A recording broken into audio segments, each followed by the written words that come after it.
It was wonderful to hear, people wanting more time for discussion, because that's really part of what we need to do. Of course, there's those of us who've been on silent retreats. In fact, I've been on a number of silent retreats where we went into silence straight away. And then years later, people say, oh, you were at that retreat, blah, blah, blah. And it's like, oh, okay. Yeah, I think I knew I was there, but because you go into silence and you withdraw and you don't, and there's a great benefit in that. Perhaps at a beginner level, it's very good to have this engagement and see, well, even more advanced, just to be able to support each other, and build our community of meditators, or the community of meditators, not necessarily ours or theirs or anybody else's, but a community of meditators, and however much, we wish to engage in that. So it was really wonderful to go around and hear everybody really engaging quite dynamically. And I apologise to those of you online that we couldn't get that for some reason, so that you could actually physically talk to each other. Of course, it's worked every other time, which doesn't help you right now. But I guess we can think about what comments, what tips, whatever inspirations and so forth we'd like to feed back into the larger group to share our wisdom. It doesn't have to be everything that you covered, because maybe some things you don't want to, but we can go around. So I just wanted to start with a couple of the comments from online. Is the challenge of dealing with the body in meditation. The physical, I laugh because we all resonate with that, and that's on you. I'm not dismissing it, but yeah. So physical problems. So one comment here: consumed my early meditation attempts, but once I became stable with Buddhism, things have turned around a lot. Fantastic, wonderful. So we may have had a similar experience, that through familiarity, our body gets attuned to us sitting, lying in meditation, or walking meditation, or so forth. But there are other times when we're I've now got competition. Amazing dog. So I'll put this on. Dogs always have the last bark.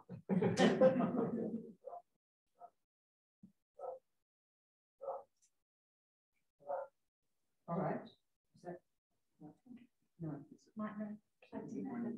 No, it's not. Ah, there we go. We have connection. Okay, so that's better. So yeah, the physical body, and all sorts of, and maybe other people would like to, if they, share about how that's worked for them.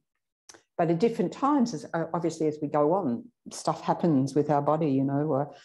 Like for me last year, having a knee replacement, and one of my friends, I learnt this, a fellow nun, and she decided when she was having a knee op, because you've got that sort of 5 weeks or 6 weeks or whatever, well, actually it goes on longer than that, but the really intensive rehab, and she thought, great, then I can do retreat in that time, until she went into retreat post-op. And once the drugs wear off, she's like, oh, that was a bad mistake. That was a bad decision. That didn't work. It's challenging to take that on board. So there are going to be things that come along, of course, in our lives that make it more challenging, but just on the basis of our day-by-day meditation practice. And I know, I've had these problems with my knees for many years before that. And at first, I'd sit in meditation, my knees would ache. And then somehow I must have just bent them into shape. And they stopped aching. I was so relieved. And then they started aching again later. But it was, it's sort of like your body in some ways might become attuned to, okay, this is what we're doing. Or we maybe get more receptive to our body of how long we can sit and so forth. And as I said earlier today, that we know our body better than anybody else, so we take care of our body. And and just, you know, a lot of our practice, isn't it, is a practice of patience and acceptance. Patience with ourselves, with our body, with our practice, with ailments when they come along and so forth, and, you know, so many different things. So, you know, to be gentle with ourselves and yet not give up entirely on the practice, because once we give up, it's so hard to start again. I don't know if people discuss that, but it's so hard. So that's, anyway, so that's in response to this comment. Do anyone want to add any success stories with dealing with the physical aggregates, the body? Yes. I had a double knee replacement. Double knee replacement, congratulations. 2 in 1.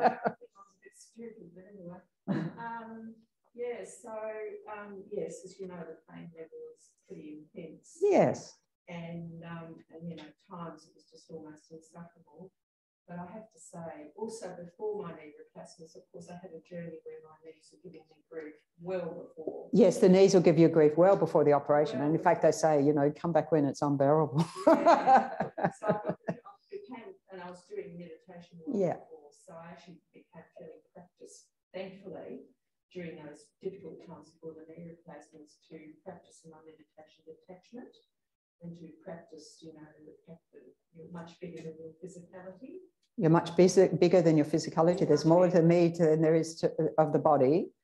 Yes, so, like that. Yes, you know, like you're just much bigger than your physical. Like that's sort of yes. Me. You know, I got out into the wider, bigger story, if you know what I mean. Yes, yeah. So, you know, to my mind, that's this sense of spaciousness and openness and yes. creating a greater space for the meditation. So it's not all focused around the body. I mean, yes. we don't want to focus around the body, but sometimes it takes our attention. Yes. So that helped me enormously. And then when the real pain came, you know, it wasn't always successful, obviously, because the pain was quite intense. But, you know, it gave me an opportunity to become very practiced at detachment. Yeah. So becoming very practiced at detachment, and that was part of that, creating a bigger story, a bigger space, you know, spatial. Yeah. Bigger story. Yeah. Wonderful. The non-physical, just purely the spiritual. Focusing on the non-physical. Yeah. Yes. And so this idea of creating space around things can be also very useful for the mental as well, you know, when anxiety or fear or depression, and creating space around that. And it's like, I can't change that, but what I can change is the conditions around it, you know, and so I can move those around, you know, and it's not going to make the pain be any less, but the way I respond and just hone in and focus on that transforms. It does make quite a difference. I was really very surprised. Yes. I was really surprised. Yeah. You know. Great. Wonderful practice. Yeah. Wonderful. I don't have a success story. Only one of inspiration. You told a story a while ago about Lama Zopa Rinpoche. Oh yes. Frozen shoulder. Frozen shoulder, Lama Zopa Rinpoche. Yes. Recovering from frozen shoulder, I was really worried that it might come back and how it would impact me. It was so terrible. It was so painful. I could get it in my shoulder. I was kind of living with this fear almost. So like just hearing that story kind of found great inspiration. Okay, that's success, because you're inspired by the story about Lama Zopa Rinpoche. You know, I told a story how Venerable Karen Ballon at Kopan many years ago, and she had frozen shoulder, and Venerable Roger was telling Rinpoche, and then Rinpoche said, "Oh, I have that too." And it's like, "Do you?" We'll have to have that seen to. I haven't noticed, you know. Oh yes, just like that. Because you know, Venerable Roger's going, "Oh, she's in so much pain," and then Rinpoche goes, "Oh, I had that." And having had the experience where I couldn't lift my arm greater than this, I don't know how it was for you, then I know that one too. In fact, I was on holidays in the Sunshine Coast. This was many years ago, not recently, and you know, Sunshine Coast, people go there for holidays and they're all hanging out at the beach. And I said, no, I want a real massage, not one of your nice beauty beach holiday. And, oh, I've got out a card then. Oh, this is serious. I better write it down. Let's write the notes. So yeah, So shining a different light, a different perspective on that can be how we change the conditions around that and get out of the stuckness in our mind. Not the stuckness in the body is stuck, but the stuckness in the mind we can work with, because that's not stuck. Yeah, good. All righty. So now we had a group here. Any sharing that would like to come from people who are around this area? They're deciding what they're going to share. They're I guess I could share. It's like I meditated a lot and stopped for many years in between. Yes. And then there was one day I just sat down and the mind just went black, just went quiet. So I connected that to muscle memory. You have to like do it regularly a lot, and then one day it would just snap. Because for many years I was like, oh, there's no progress, there's no progress, there's no progress. So just one day everything just came together. Yes, so Jonathan's sharing that. I'm repeating here. I think people here in the Gompa heard, but repeating here that of, going on in your meditation practice and thinking, I can't see any change, I can't see anything happening, I can't see anything happening, until the day where it sort of like all seems to come together. And does it stay? No. but it's sort of like muscle memory. Muscle memory, yeah, I like the idea of muscle memory, because it is like that with our physical body as well, training. In fact, they say for pain and so forth, and visualize that it's without actually doing the movements we can't do, and that can have a healing effect. So here we're talking about the mind gym, isn't it? Training the muscles of the mind. So we're building up nonetheless that sort of memory, that muscle memory. And, and it's not, even though we have these presentation of all these different stages, and then you can do this, and then you can do that, and then you can do that, it doesn't seem to go like that. It will jump up and down. And then we have that, like, I call it being in the zone, where it's just, what did you say? It just sort of fell into place. It was all right there. And that experience encourages us to keep going then, I think, But it's not necessarily stable for a very, very long time. In fact, it's probably not necessarily stable unless we go on longer retreats. And not all of us have that opportunity to do that. But at least we can say, oh, I've built up the muscle memory. I've built up that bank. So, and if we connect that to past lives, we can say the fact that we're even interested, we must have practiced before. Gee, I wish I could access that.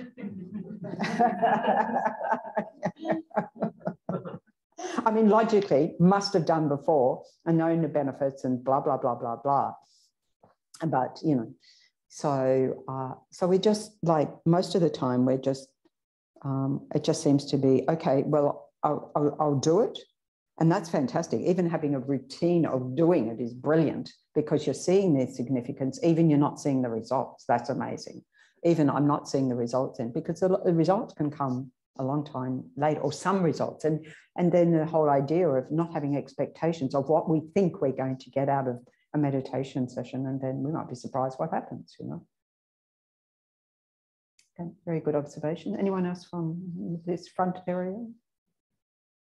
Paul, I think you should mention about your non-routine.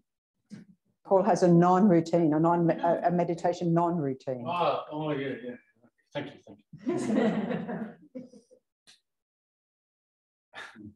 Over the years with Hagriva, I've driven geshes and lamas around, blah, blah, blah. And when driving them, they do their mantras. Yes. And teachings. Yes. And you, to start off with, I felt a bit out of it. I said, you're not talking to me. But he was doing his teachings. Yeah. Now I understand. Okay. Yeah. And so I thought, oh, now I was a long distance truck driver in Australia. So for thousands of kilometres, I sit there going, I think I'll do some mantras. I'll do some teachings for myself, And that's how I passed my time away, Yes. Because if I gave a particular time, especially doing what I was doing, for the morning, I would never get there. I would never do it. So I would do it during my day. Yeah. And I still do that today, whether I'm car driving or motorcycling, especially when I'm tired on the motorcycles. I scream mantras And it keeps me awake, keeps me awake. So fantastic. that's wonderful. So Paul's talking about his non-routine practice. Okay, so it's interesting because Paul was talking about how he would drive geshis and lamas around, and they get in the car and they do their mantras and they do their practices, and it's like, I thought I was going to have this one-on-one time with you and be able to just pick your brains or whatever we thought we were going to do. I've had the experience myself. But what Paul has done is taken that on board as a long-distance truck driver and gone, okay, well, I can do that. I can use that opportunity. I like to think of it as turning the car into your Dharma mobile. I'm now in my Dharma bubble. And so here I go with my practice. And you can yell mantras because nobody can hear you anyway. I mean, you sort of think, okay, well, hopefully it's transforming the environment and at least all the insects in the car or around me on the road on your bike or whatever. And so you can go for it, you know. And so we don't have to be sitting in single-pointed concentration all the time. It won't develop single-pointed concentration, but it's better than whatever else is going to be occupying our mind at that time. In fact, it may well develop focused concentration because you've got to focus harder when you're going along driving and so forth, because a bit of you has to sort of keep a concentration on what's going on the road. And then, but meantime, instead of your mind going, well, that was 200K. How did I get here? Where was my mind? You know, I wasn't present. I didn't have an accident. Phew. Thank you. Everybody thanks you for that. Because we blank out, isn't it? Mm. So it keeps your mind present. And as you said, you know, and then it keeps you energized, so it keeps you uplifted. I found from visiting people in prison, not in prison, yes, in prison, but I was thinking more a forensic unit. And one particular gentleman who was like, oh, I just couldn't meditate this week. My mind was too crazy. Could you just do those mantras?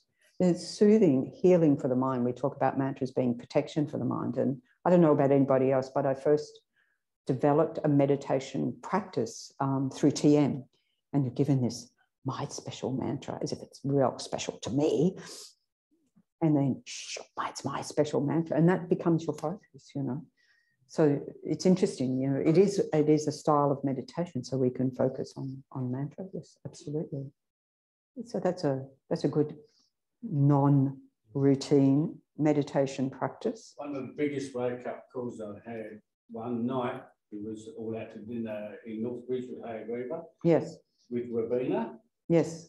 And I said something to her, I forget what it was now, but I was kneeling on the floor talking to her up there, and she said, oh, you idiot, whack. I went under the table. What was that for? I said, now you know. I didn't know what it was. Yeah, I don't know what it is either. Now you know. What do you know? Don't know. Bit obscure. I really woke up after that. Well, if it woke you up, then maybe that was the lesson, you know. We do get wake-up calls in all sorts of different ways. We do indeed. All righty. The back, groupie people, anything you'd like to share? Now everyone's changed positions. Everyone's going, oh, okay. Right. Up the back here. Come on, there's lots of discussion going on, folks. Share the love. Okay, what about our outsiders up the back? Our outsiders up the back. Something that Elliot mentioned was how he notices during if he doesn't have time for practice in the morning. Yeah. How he notices during the day that things aren't quite going as cool as what they usually do. Yeah. When you've set yourself up by doing the daily practice. Yes. So you've got a daily practice, and then if you don't do it and really noticing that, as I said earlier, it gets to be a slippery slope as well, that, oh, well, I didn't do it one day, or the sky didn't fall in, I'll do it today. And it's winter and I want to snuggle up. Well, it's not quite winter yet, I know, it's only autumn. But yes, so it's good as you observe to see, oh yes, I notice a difference in my day, because this comes back to what Jonathan was saying, that we don't necessarily notice the benefits, but when we're not doing, we can notice the lack of that. And even, you know, our so-called bad day meditations, we say, oh, that wasn't a good one, because I expected myself to be single point of concentration the whole time, and I wasn't. I was off with the fairies most of the time. But we're putting the discipline, the routine of the practice.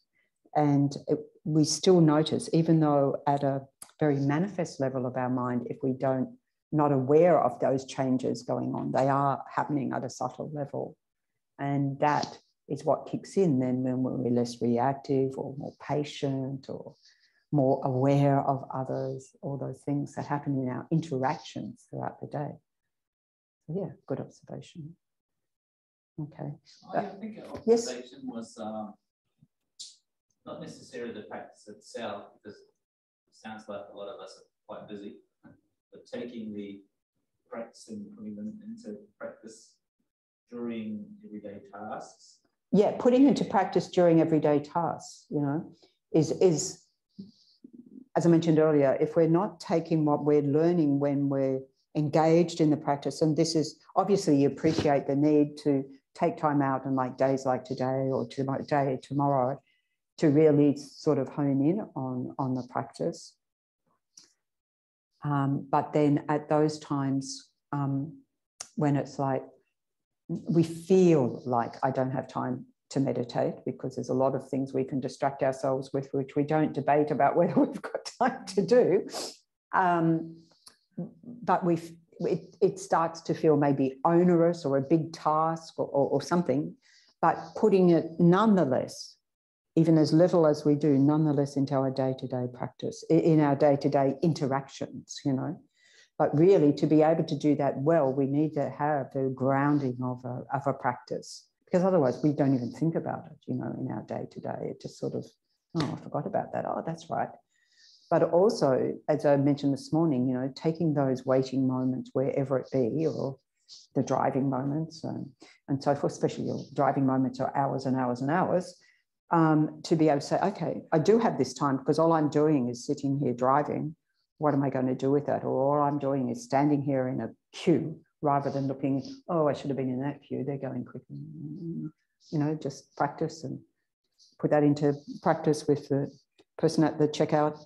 If you're going to a place where there still are people at the checkout, and engage with them in a meaningful way. And then we're taking that into practice. So in different ways of making it achievable for ourselves. So we don't say, oh, yes, I don't have that time. You know, and this is where those of us who've been coming along here with the Discovering Buddhism and how to meditate, there's a few here of, you know, sort of taking those opportunities to pepper our day with mindfulness. You know? And that keeps it also in the front of our mind and more likely to end up, well, if I can do it through the day, maybe I can sit down and do it, or, you know, before I go to bed, get a better night's sleep. You know, we have to coax ourselves, and we have to also, this is where having discussion and sharing ideas and possibilities with each other and not dismissing, going, oh, but that's not real meditation, you know, because our minds can get very, this is how it's got to be. And that's what the Buddha said, don't be so rigid, you know, be spacious, be kind to ourselves. Okay, the other group outside, the Darden sitters, or anyone else. Yeah. Just a little bit on that. Like, the thing that got me actually sitting was saying to myself, okay, you're just going to sit on this cushion. I don't care whether you meditate or not. You're going to sit here for 25 minutes, no discussion. Every day. So you gave yourself a good talking to and said you're going to sit here for 25 minutes every day. So I don't care what you do. I'd like to meditate, but at least you're going to sit here. At least sit here. There's going to be no discussion about it. At least, and what helps with at least sitting here is having that meditation cushion or having that meditation space that, oh, I've taken time to create that space physically, if you have that opportunity wherever you live to have that space, but nonetheless a space that you're comfortable to go back to. Well, I've created it, I might as well just try it out, see how it goes, you know? We've got to coax ourselves onto the cushion, isn't it? And then as Lama Tsongkhapa said, then you have to wear the cushion out before you wear yourself out. So I think you're working on that one. It's working for you, right? No matter what I do here, I'm sitting here for 25 minutes. And if I happen to meditate, yay, that's a bonus. Okay. Anyone else? Okay, so the thing is whether we have a break now, which wasn't my plan.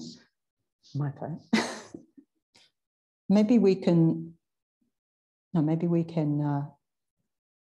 just extend this session a bit and do one more meditation and then have a break, I think.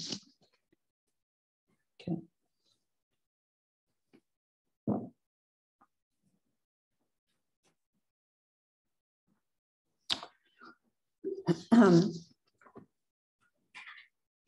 So this, we're continuing on with our exploration of meditation objects for shamatha practice, for single point of concentration. And this one is, it's called settling the mind in its natural state. So there are many different approaches to this, where we use, again, different imagery, different analogy. The fact that, of course, our mind is this sort of torrent of endless chitter-chatter of various creative types. We don't have to concern ourselves with what they are, but this cultivating this sense of an observer of that, not getting engaged, not getting immersed in the stories, so that we can actually, the meditator as the observer can remain still and just notice that thoughts come and go.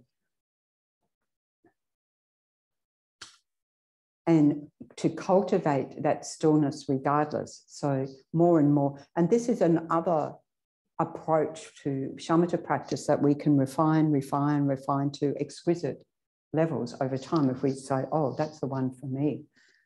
Because over time and with practice and with regular practice, the mind does, get more and more subtle. And there's still that, we talk about this coarse level of excitation of thoughts, and we're really, the really obvious manifest ones. And then it gets to more, slightly more subtle ones, and then even more subtle ones, where you think that, your mind is completely still, but you realize, oh, there's still quite a bit of blah, blah, but it's not as the loud noise, that it was before.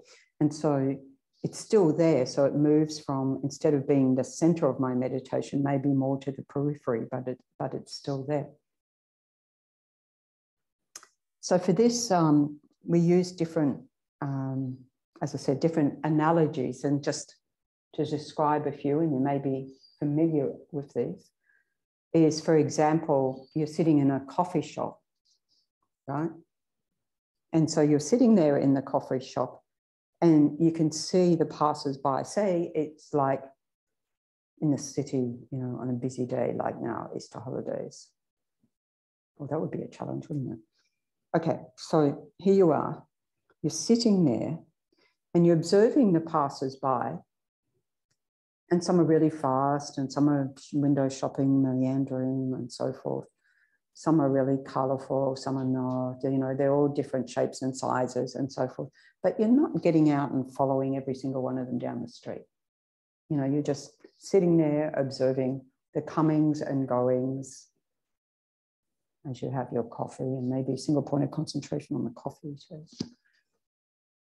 It's not part of the meditation, actually. Sorry about that. Anyway, so we won't be doing that one.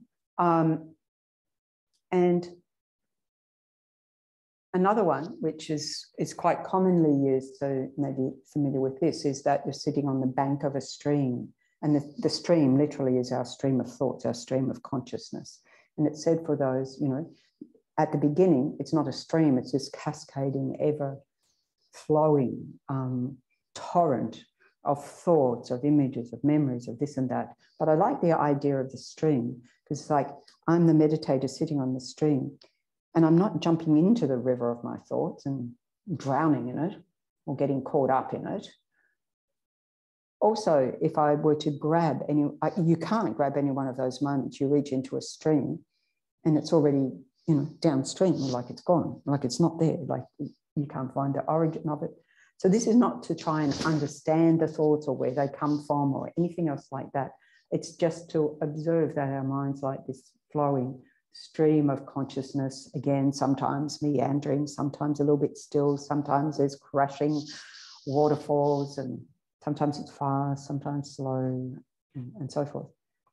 It's all the stuff of the mind, but we're wanting to not get caught up in it.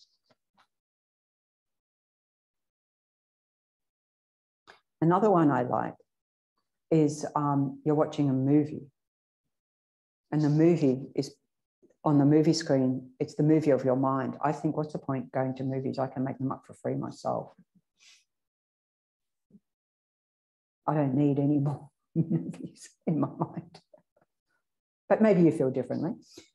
Anyway, so we're not wanting to get absorbed in the movie. So therefore, if we were going to the movie, we'll regret having paid for it if I'm not wanting to get absorbed in it. So this is the movie of the mind. And, you know, that we realize that it's just shape, and it looks like it's something real happening there, but we know that it's just this endless moments of flickering that seems to have some continuity, and it's just color and shape and probably sound as well. And there's no real essence to that either. And if somebody stood up and you were in a cinema, you'd object because they blocked out the whole story. And that shows just how insubstantial it is. You know, there's no substance to it. So these are different ways, but this is my favorite one, which is thinking of it as, you know, as we're settling the mind into its natural state, that we're settling our mind more and more down, plumbing the depths of our mind. And the analogy used is like, say, a vast lake or an ocean. As Lama Yeshe said, make your mind an ocean. So a sense of the vastness, the spaciousness we've been talking about, just like we were talking about with the sky. But then noticing and settling our mind more and more into the depths where it's completely still and not being caught up in the flurry of activity of the mind. So we'll give that one a go.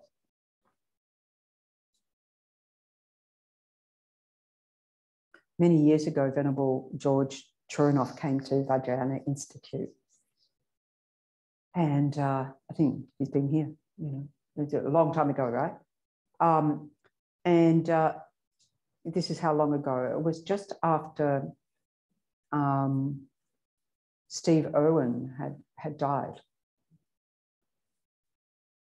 And so this is his, you know, he loves this particular approach. And so it's his favorite one. So he did that with us. And then we said, okay, let's go to the aquarium and actually observe the real fish. No, not the real fish, the space between, the water. You can imagine the aquarium was full of people wanting to see stingrays. They were queuing up for them, you know. It was that time, right? But what was interesting when we went there, to watch the water, not the fish, we paid for that. I didn't come here to see the fish, I come here to see the water. But what is fascinating is that you see that eyes still want to make contact with something.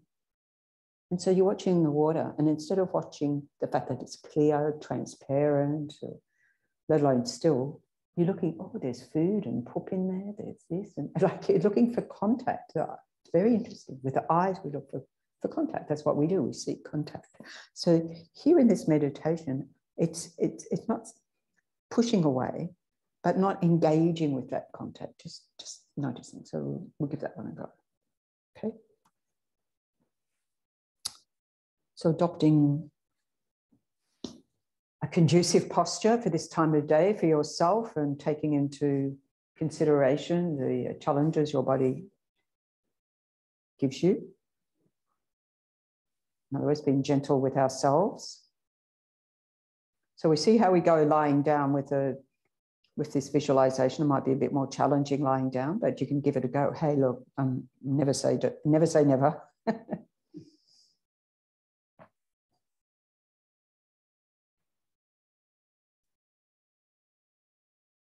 So settling your awareness into the space of the body, setting your body into a conducive posture, putting into practice all that we've talked about in terms of having a stability, a grounding for your meditation, the connectedness of the earth element in our body to the earth element below.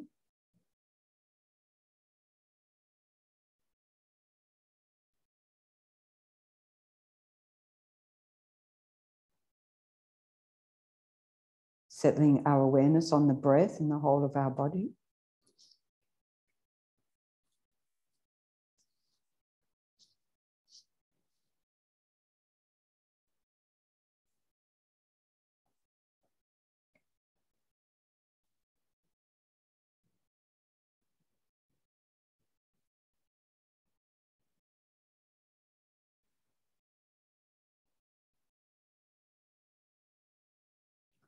We're cultivating a sense of being present, being mindful, being non-judgmental.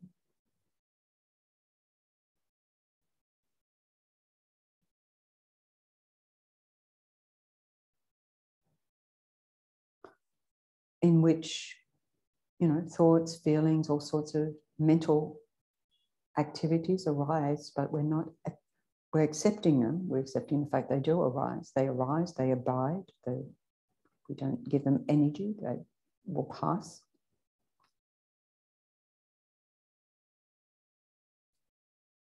Settling our awareness more and more into the space of our body.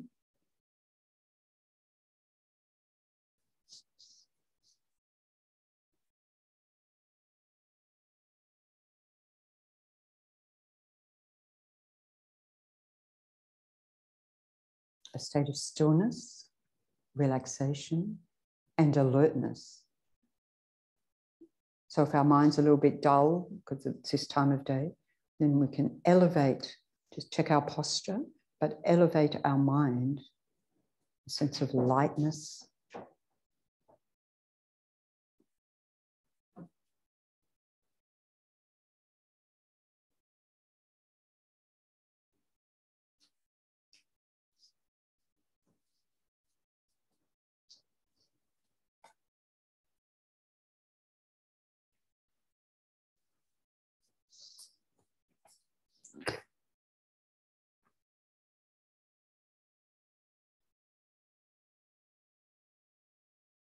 And resting your awareness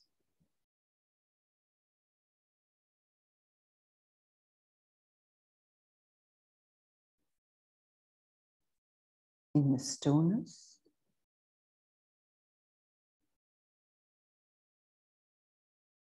With the sense that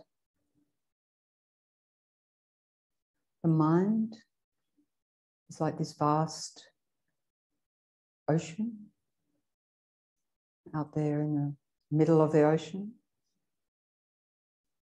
We're not right at the shore where there's crashing waves and so forth, too much turbulence.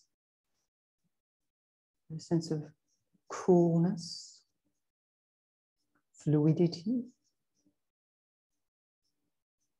stillness.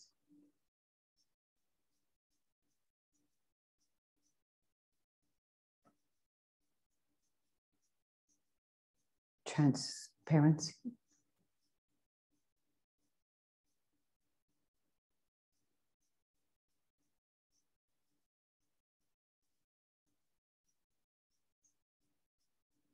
And so as we plumb the depths of the mind, just as soon as we want to cultivate this sense of that stillness of the mind, that clarity of the mind in terms of its translucence, transparency, its fluidity.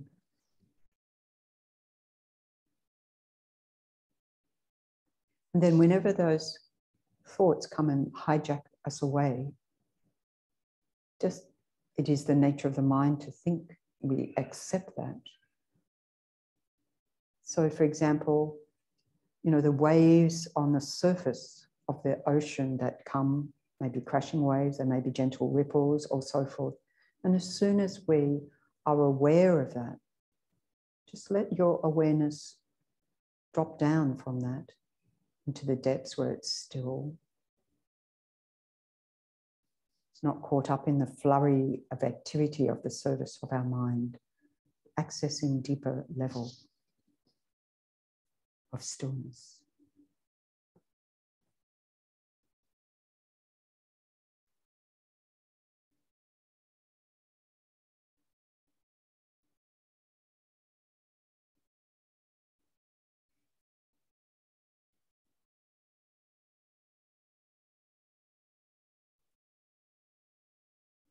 And check up that we're not furrowing the brow, that our body is spacious, open, soft, relaxed. We're enjoying settling, dwelling into the depths of the mind, completely still, clear.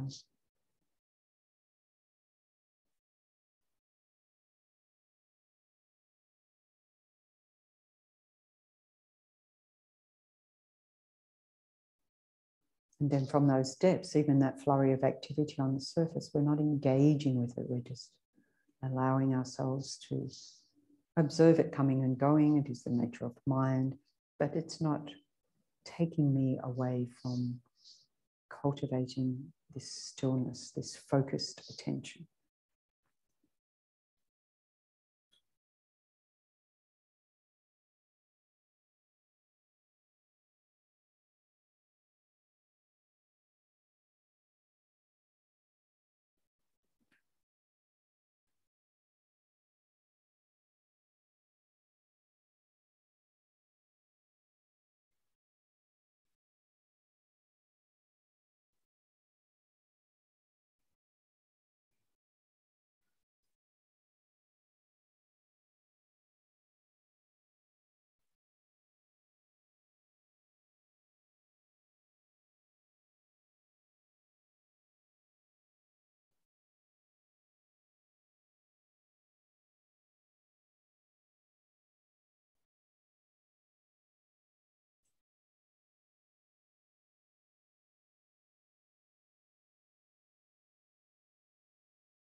And even there, we might notice that even though we're settling our mind in the depths, there's still distractions. There's more,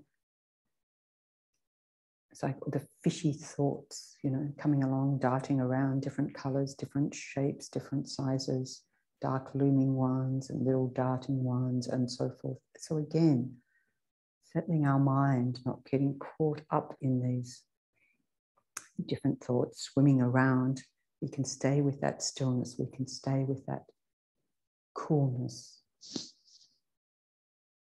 that clarity. And just allow everything to come and go, come and go. Sometimes it might be more busy, sometimes less busy, great. Whatever comes, whatever goes, just accept it, acknowledge it, let it continue on its journey.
And any time you realize that, oh, I actually got caught up in those thoughts, in those stories, those sneaking, darting fishes and so forth, as soon as you're aware, acknowledge that, let it pass on its journey, return your mind to settling into its natural state of stillness, clarity.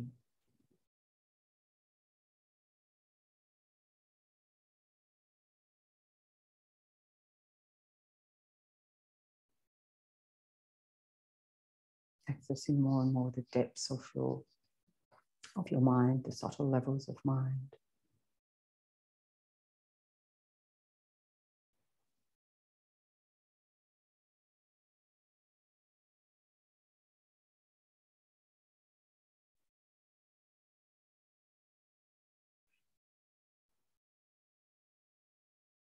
Where there's a sense of like freedom from all those stories, all that chitter chatter and so forth, a sense of, I have space here.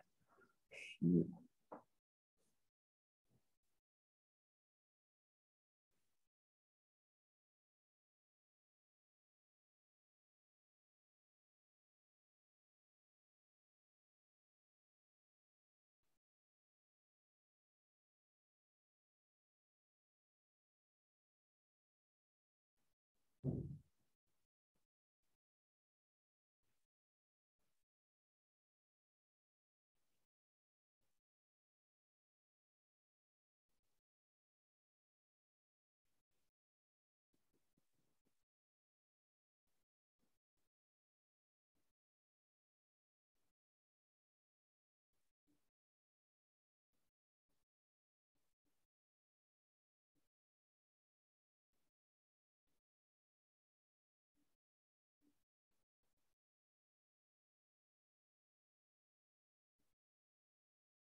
And then if your mind is getting a bit more dull, you know, thinking, oh, now in the murky depths, elevate your posture, elevate your attention, find that space where you're still, where you're not caught up by all this superficial blah blah, where you're not caught up by all the fishy thoughts and so forth, but you're able to observe it with some clarity,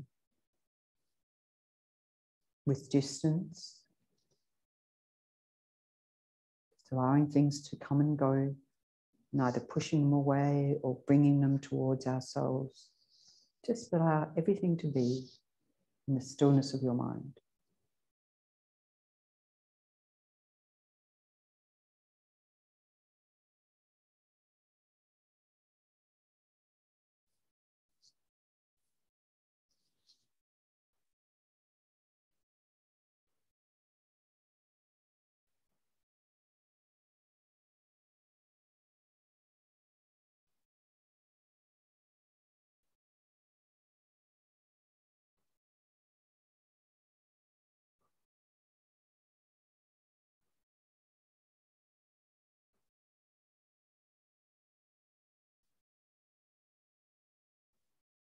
So in the space of the mind, all we're left with is the space of mind itself and all the mental events that occur in this space, all the thoughts and images and plans and memories and so forth, which is the content of this space,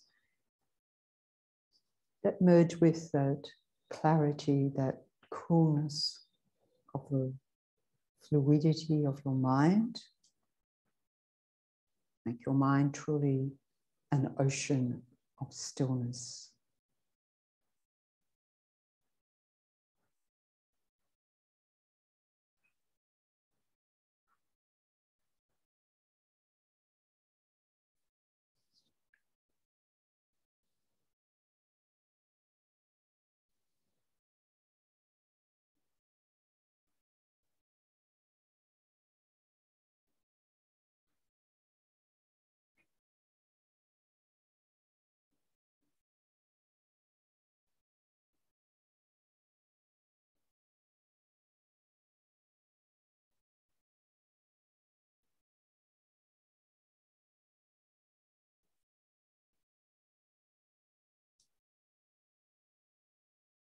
Hold your mind in that coolth, in that stillness, the cool mind that heals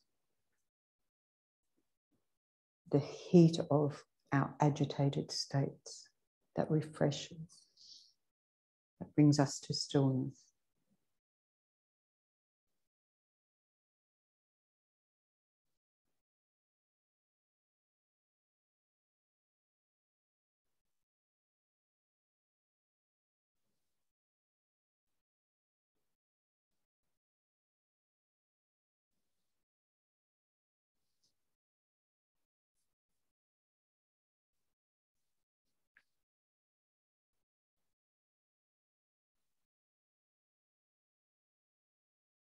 And gathering together whatever experiences of that stillness, of that observer of the mental activity of the mind without engaging in it. See that it's possible, that we can observe the activity of the mind without following every thought, and drawing from that the conclusion how I can engage with that in daily life. A sense of freedom, space in the mind and around the thoughts or whatever arises in that space of the mind, and freedom to choose to follow or not.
Okay, so we'll take a break now, afternoon tea break or afternoon break.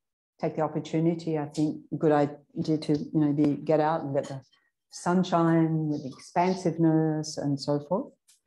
Those of us here. So if we come back together again at 3:10, including those online.